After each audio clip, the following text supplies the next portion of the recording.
Por que há pessoas boas que seguem fielmente a Deus, vivendo em pobreza, enquanto outras que parecem ignorar esses ensinamentos vivem em prosperidade?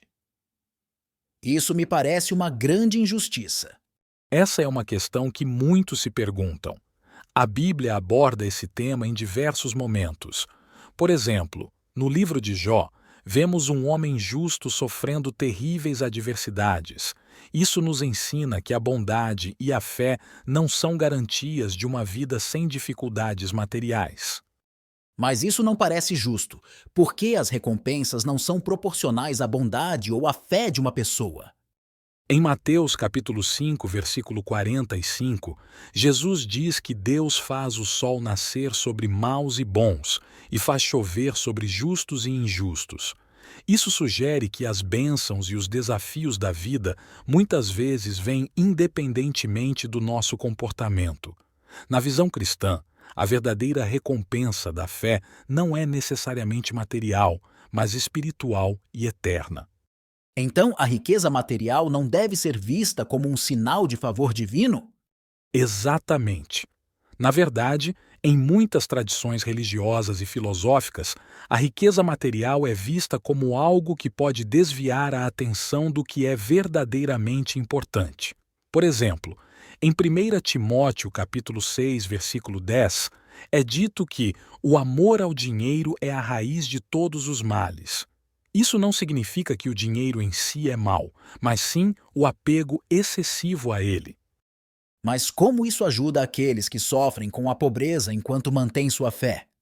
É um lembrete de que o valor de uma pessoa não está na sua riqueza material, mas na sua riqueza espiritual. Em Tiago, capítulo 2, versículo 5, é dito: Ouçam, meus amados irmãos, não escolheu Deus os que são pobres aos olhos do mundo para serem ricos em fé e herdarem o reino que ele prometeu aos que o amam? Isso sugere que a verdadeira riqueza está no relacionamento com Deus e nos tesouros espirituais. Entendo que a verdadeira riqueza pode ser espiritual, mas ainda é difícil aceitar a disparidade. Por que Deus permite essa desigualdade tão grande? Essa pergunta nos leva ao coração da livre vontade e da natureza humana. Deus nos deu o livre-arbítrio, o que significa que as pessoas têm a liberdade de fazer escolhas que podem levar à riqueza ou à pobreza. Algumas dessas escolhas podem ser injustas e causar desigualdades. Em Provérbios capítulo 22, versículo 2, é dito: Ricos e pobres têm isto em comum. O Senhor é o Criador de todos eles. Mas se Deus é onipotente, por que ele não intervém? A Bíblia mostra que Deus frequentemente escolhe trabalhar através das pessoas, em vez de intervir diretamente. Por exemplo, em Mateus capítulo 25, versículos 35 a 40, Jesus fala sobre servir a Deus ajudando os necessitados, dizendo que servir para outros é como servir a Ele próprio. Isso indica que um dos propósitos da nossa existência pode ser ajudar a aliviar as desigualdades e sofrimentos dos outros.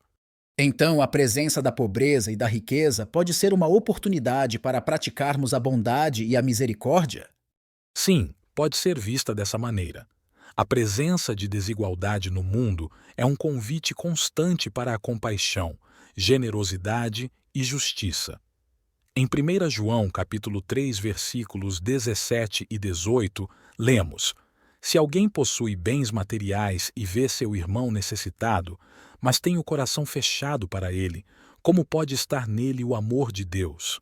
Filhinhos, não amemos de palavra nem de boca, mas em ação e em verdade. Isso nos incentiva a agir e a fazer a diferença no mundo, refletindo o amor de Deus através das nossas ações. Estou começando a entender. Parece que há aspectos da vida e da existência de Deus que talvez estejam além da nossa compreensão humana. Algumas respostas talvez não sejam possíveis para nós. Sim, essa é uma percepção humilde e sábia. Em Isaías capítulo 55, versículos 8 e 9, Deus diz: Pois os meus pensamentos não são os seus pensamentos, nem os seus caminhos são os meus caminhos, declara o Senhor. Assim como os céus são mais altos do que a terra, também os meus caminhos são mais altos do que os seus caminhos, e os meus pensamentos mais altos do que os seus pensamentos. Isso nos lembra que a mente de Deus e seus planos podem estar além da nossa capacidade de compreender totalmente. Então, parte da nossa jornada de fé é aceitar o mistério? Exatamente. A fé muitas vezes envolve abraçar o mistério e confiar que, mesmo nas situações mais desafiadoras, há um propósito maior que pode estar além do nosso entendimento imediato. Em 2 Coríntios capítulo 5, versículo 7, Paulo nos lembra: "Pois vivemos por fé e não pelo que vemos." Isso significa confiar em Deus, mesmo quando não podemos ver todas as respostas claramente. Isso me faz pensar que nossa responsabilidade é fazer o bem que podemos, deixando o resto nas mãos de Deus. Exatamente. Fazer o bem, praticar a justiça, amar a misericórdia e caminhar humildemente com Deus, como mencionado em Miqueias capítulo 6, versículo 8, são formas de viver uma vida que honra a Deus, independentemente das circunstâncias externas. É uma maneira de contribuir para um mundo mais justo e compassivo, confiando que Deus está trabalhando através de nós e ao nosso redor. Agradecemos por dedicar seu tempo para assistir e escutar nosso conteúdo. Se você se identifica com as ideias e reflexões compartilhadas aqui, não deixe de se inscrever em nosso canal. Deus te abençoe.